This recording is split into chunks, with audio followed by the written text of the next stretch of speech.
Hello student, आपका स्वागत है आपके अपने YouTube channel A1 study fan club पर। जैसा कि आप लोगों को पता है कि हम लोग प्रोनाउन के बारे में पढ़ रहे थे और प्रोनाउन में क्लास 4 तक हम लोग पढ़ चुके थे। आज ये हमारी 5वीं नंबर की क्लास होगी और इसमें हम लोग रोल नंबर 10 से पढ़ेंगे। रोल नंबर 10 से पढ़ेंगे।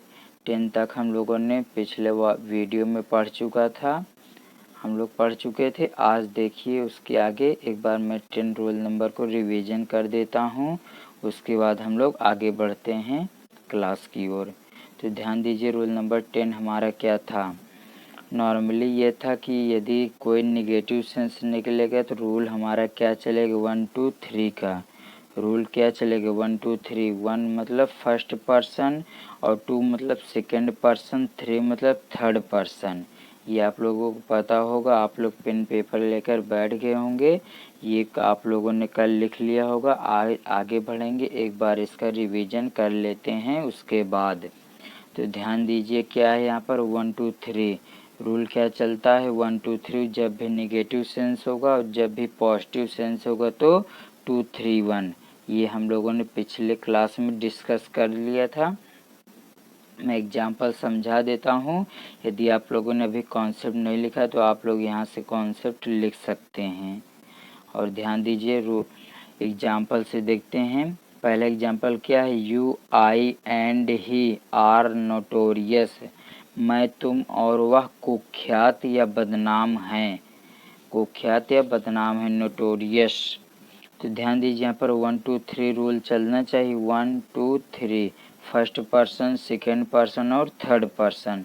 तो फर्स्ट पर्सन में क्या क्या आएगा, फर्स्ट पर्सन में हमारा आ जाएगा आई और we. I we first person में, सेकेंड पर्सन में यू आएगा और थर्ड पर्सन में ही सी इट दे। ये सब हमारे थर्ड पर्सन हो जाएंगे। तो ध्यान दीजिए, फर्स्ट पर्सन आई हम लोग पहले प्रयोग करना है। आई यू के स्थान पे आ जाएगा, यू इसके स्थान पर चला जाएगा, तो फर्स्ट सेकेंड और थर्ड ये सही हो जाएगा। जैसा कि दूसरे एग्जाम्पल में लिखा हुआ है, I you and he are notorious. मैं, तुम और वह कुख्यात या बदनाम हैं। तो आई होप आप लोगों को समझ में आ रहा होगा। देखिए दूसरा एग्जाम्पल हमारा क्या है।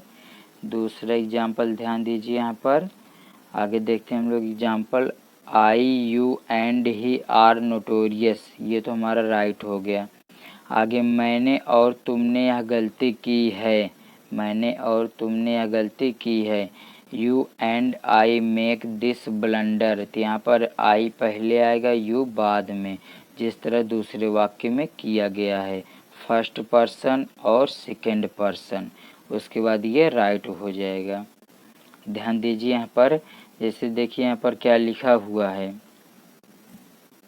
यहाँ ये फर्स्ट पर्सन हो गया हमारा, उसके बाद ये हमारा सेकेंड पर्सन। तो फर्स्ट सेकेंड थर्ड पर्सन दिया ही नहीं है, नहीं तो थर्ड पर्सन भी यूज हो जाता। इसके बाद ये रूल हमारा क्लियर हो गया। आई होप आप लोगों को समझ में आ रहा होगा, समझने की कोशिश करिए। ध्यान दीजिए 11 रोल नंबर क्या होगा हमारा, रोल नंबर 11 क्या बोलता है, देखिए यहाँ पर ध्यान दीजिए। रोल नंबर 11 में क्या पढ़ना है,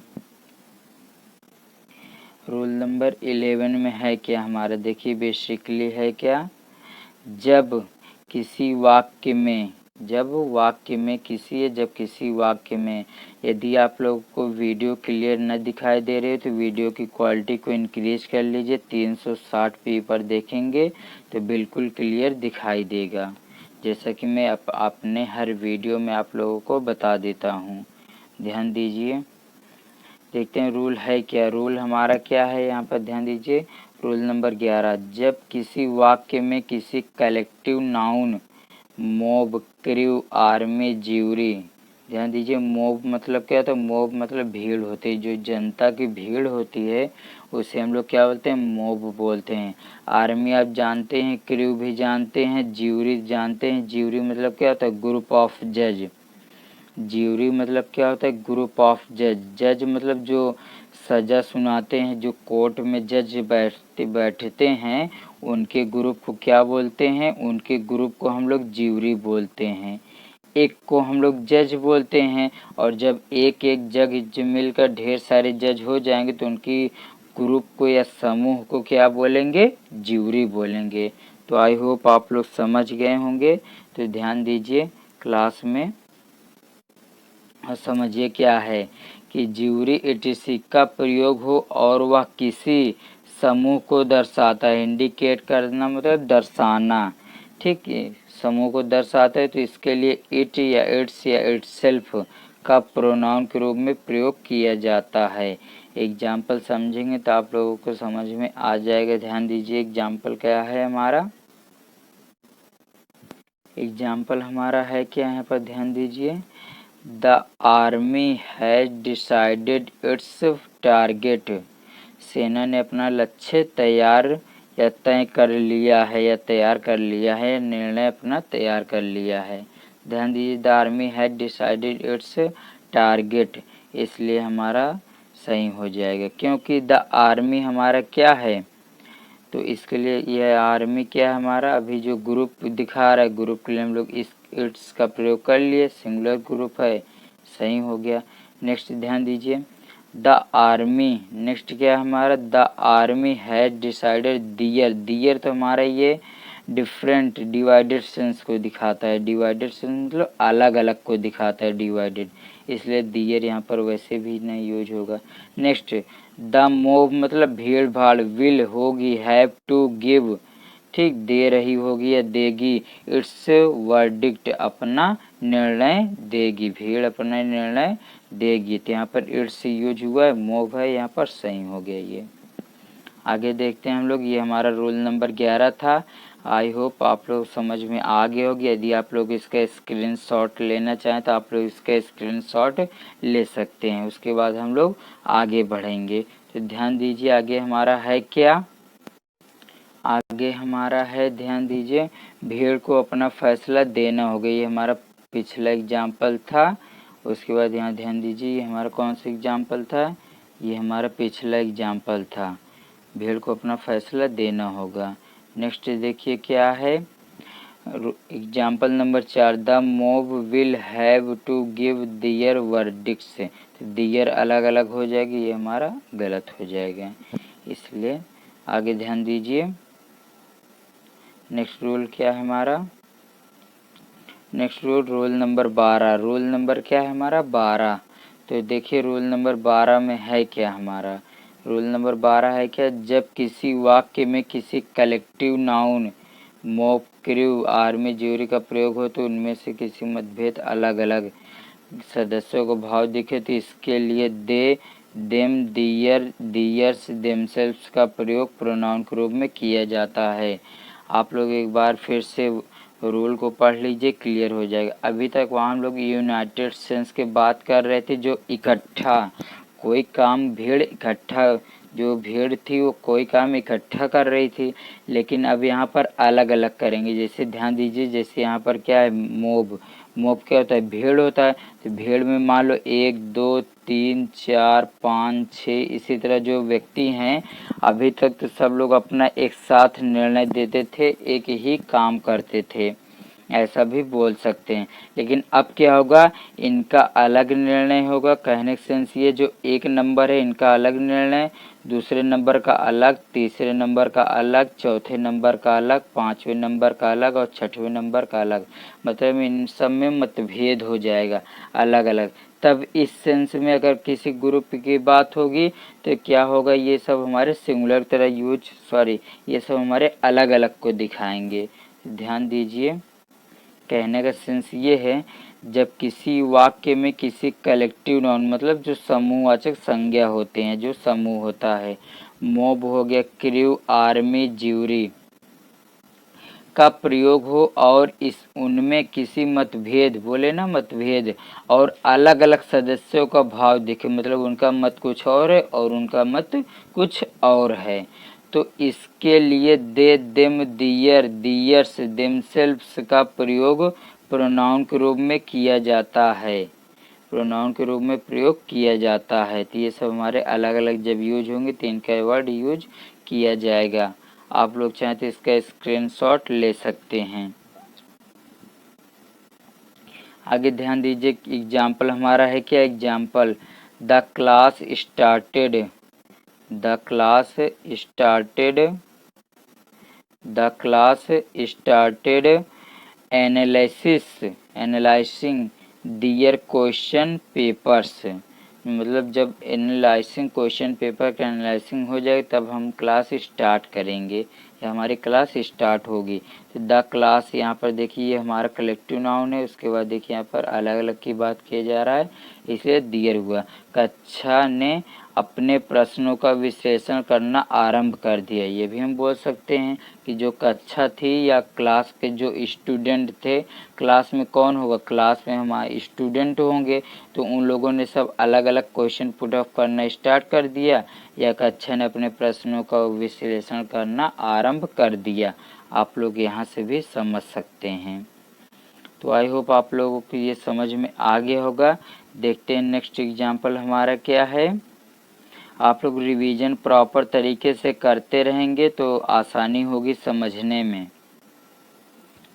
दूसरा एग्जाम्पल ध्यान दीजिए, दूसरा एग्जाम्पल है क्या हमारा, दूसरा एग्जाम्पल क्या है, यहाँ पर देखिए कि the class started nursing it's, it's का यूजन है क्योंकि हम लोगों को अलग अलग बात करना, इट्स हमारा ग्रुप को दिखा देगा इसलिए नहीं होगा। ध्यान दीजिए आगे नेक्स्ट दूसरा एग्जाम्पल, एग्जाम्पल नंबर 2। आप लोग साथ ही साथ में लिखते रहिए और समझते रहिए, आप लोगों को समझ में आ जाएगा।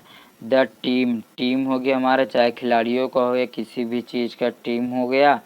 हैव चेंज्ड, टीम ने अपने दस्ताने बदल दिए। दियर ग्लव्स, ग्लव्स मतलब क्या होता है, दस्ताना। तो यहाँ पर टीम में जितने लोग थे सब लोग अलग अलग दस्ताने अपने बदले होंगे, तो इसी हिसाब से यहाँ पर ये डिवाइडेड सेंस में क्या यूज हो गया, दियर, इसलिए हमारा सही हो गया। टीम ने अपने दस्ताने बदल दिए। आगे देखते हैं the these gloves it's using होगी इसलिए हमारा गलत हो गया। आगे ध्यान दीजिए नेक्स्ट क्या है, यही मैं जाओ आप लोगों को अभी जो बताया हूँ वही सेंस यहाँ पर केवल लिखा गया है। आप लोग इसे पढ़ लेंगे, हमें बताने की ज़रूरत नहीं, आप लोग पढ़ लेंगे खुद ही समझ में आ जाएगा। आगे देखते हैं, देखिए आगे ये दूसरा वाला जो लिखा है इसको भी आप लोग पढ़ लेंगे। जो दूसरा हमारा ये पार्ट लिखा है इसको भी आप लोग पढ़ लेंगे, समझ में आ जाएगा। जो मैं बता चुका हूँ वही सब यहाँ पर यूज किया गया है। ध्यान दीजिए नेक्स्ट, यहाँ पर देखिए रूल नंबर 13 क्या होगा। रूल नंबर 13 ये बहुत ही इम्पॉर्टेंट है, ये हमारा क्या है, वेरी वेरी इम्पॉर्टेंट। यहाँ पर मैं 3-4 स्टार दे देता हूँ क्योंकि यहाँ से एग्ज़ाम में क्वेश्चन पूछे जाते हैं, चाहे जिस एग्ज़ाम, चाहे डिफेंस हो या एसएससी हो, कोई भी एग्ज़ाम हो गया यहाँ से क्वेश्चन ज़रूर पुट अप किया जाएगा। तो आप लोग ध्यान दीजिए और समझने की कोशिश करिए, बहुत ही इम्पोर्टेंट टॉपिक हम लोगों का चलने वाला है। आप लोग चाहें तो इसका स्क्रीनशॉट ले सकते हैं। ध्यान दीजिए क्या है यहाँ पर रूल नंबर 13। रूल नंबर 13 क्या है, जब किसी वाक्य में दो नाउन्स विथ, जब किसी वाक्य में दो nouns with, as well as, together with, along with and not, and not हमारा प्रीपोजिशन का कार्य करता है, ध्यान दीजिएगा। In addition to, like, unlike, rather than, except, no less than, nothing but, more than one से जुड़े हों तो वाक्य में प्रयोग होने वाला प्रोनाउन फर्स्ट नाउन के अनुसार प्रयोग होगा। मतलब जो प्रोनाउन हो गया वर्ब यूज होगी किसके अकॉर्डिंग यूज होगी, पहले वाले नाउन के अकॉर्डिंग। ये सब हमारे बीच में जुड़ने का कार्य करेंगे। आप लोग चाहें तो इसका स्क्रीनशॉट ले सकते हैं और समझते रहिए। अभी देखते हैं हम लोग एग्जाम्पल, तो आप लोगों को और समझ में आ जाएगा। ध्यान दीजिए हम लोग को एग्जाम्पल क्या है, हम लोगों के एग्जाम्पल है क्या बेसिकली, आप लोग ध्यान दीजिए यहाँ पर कि एग्जाम्पल है क्या। यहाँ पर देखिए पहला एग्जाम्पल क्या है, सीमा एज वेल एज, यही तो हम लोग अभी पढ़े थे। क्या मिलेगा देखने को, एज वेल एज मिल गया। Her father is going to Agra, तो इस सीमा के हिसाब से यहाँ पर क्या यूज हो गया, वर्ब यूज हो गया इज, क्योंकि सीमा क्या है, सिंगुलर है, इसलिए यहाँ पर हमारा क्या यूज हो गया, इज। और यहाँ पर देखिए सीमा के अकॉर्डिंग क्या यूज हुआ है, हर यूज हुआ है। तो आई होप आप लोग समझ में आ गए हो गया। और यहाँ पर ध्यान दीजिए, हर फादर के अकॉर्डिंग वर्ब हमारी यूज नहीं होगी। वर्ब हमारी किसके अकॉर्डिंग यूज होगी, सीमा, जो मतलब जो पहला नाउन होगा उसके अकॉर्डिंग। आगे देखिए, Seema as well his father is going to Agra. तो यहाँ पर सीमा लड़की, इसलिए यहाँ पर हिज का प्रयोग नहीं होगा, इसलिए हमारा गलत हो गया। तो बाकी पहला वाला सही है, दूसरा गलत हो गया। आगे ध्यान दीजिए, नेक्स्ट क्या है हमारा, नेक्स्ट हमारा क्या है, ध्यान दीजिए, मिस्टर शर्मा एलॉन्ग विद, ये हमारे जुड़ने का काम करेगा। His friends is celebrating Deepavali. तो क्या है, mister Sharma along with his friend, मतलब अपने दोस्तों के साथ मिस्टर शर्मा क्या सेलिब्रेट कर रहे हैं, क्या दिवाली मना रहे हैं। तो हम लोग यहाँ पर केवल किसकी बात करें, मिस्टर शर्मा की। तो ये अकेले हैं, तो इसके लिए यहाँ पर क्या यूज हो जाएगा, ईच का प्रयोग होगा, और इन्हीं के अकॉर्डिंग यहाँ पर क्या हो जाएगा, हिज। आई होप आप लोगों को समझ में आ गया होगा। और नेक्स्ट देख लीजिए, हमारा गलत हो गया, क्योंकि यहाँ पर क्या लिखा है, यहाँ पर दियर के यूज नहीं होगा, इनके अकॉर्डिंग क्या होगा, हिज का प्रयोग किया जाएगा, जैसा कि पहले एग्जाम्पल में है। तो ये आप लोगों को क्लियर हो गया होगा 13 रूल नंबर। उसके बाद ध्यान दीजिए, उसके बाद देखिए रूल नंबर 14। रूल नंबर 14 से हम लोग नेक्स्ट डे पढ़ेंगे। आप लोग चाहें तो इसका स्क्रीनशॉट ले सकते हैं, आप लोग चाहें तो इसका स्क्रीनशॉट ले सकते हैं, बट हम लोग पढ़ेंगे नेक्स्ट क्लास से रूल नंबर 14 से। तो आप लोग इसकी हेडिंग डाल लीजिएगा। और यदि आप लोगों को वीडियो अच्छा लगा हो तो वीडियो को लाइक कर दीजिए। यदि चैनल पर नए हैं तो चैनल को सब्सक्राइब कर लीजिए और अपने दोस्तों के साथ शेयर कर दीजिए। मिलते हैं नेक्स्ट क्लास में, तब तक के लिए धन्यवाद। पढ़ते रहिए और रिवीजन करते रहिए।